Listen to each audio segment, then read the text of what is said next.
কক্সবাজারের সড়ক উন্নতি কি সময়ের দাবি নয়? ভ্রমণ মানেই আনন্দ, কিন্তু সেই আনন্দের পথে যখন দুর্ঘটনার ভয় জেঁকে বসে, তখন সেটা সত্যিই চিন্তার বিষয়। চট্টগ্রাম থেকে কক্সবাজার যাওয়ার পুরোটা সময় আমার মাথায় একটা কথাই ঘুরপাক খাচ্ছিল, রাস্তাটি কি বড্ড ছোট নয়? পরিসংখ্যান যাই বলুক, আমার মনে হচ্ছিল বাংলাদেশের 18 কোটি মানুষের মধ্যে 11 কোটি মানুষই বুঝি বছরে অন্তত একবার এই পথে যাতায়াত করেন। দেশের সবচেয়ে জনপ্রিয় পর্যটন কেন্দ্র হওয়ার পরও এই রাস্তার সরু দশা দেখে অবাক না হয়ে পারা যায় না।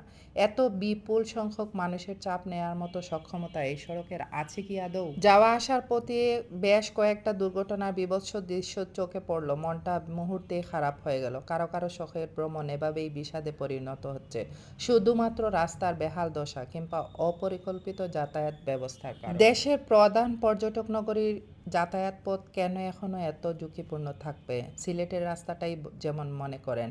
এই সড়কগুলো প্রশস্ত করা কি এখন সময়ের দাবি নয়, এবং নিরাপদ করা কি এখন একান্তই সময়ের দাবি নয়? ভ্রমণ হোক সুন্দর, কিন্তু তার আগে ভ্রমণ নিরাপদ হোক।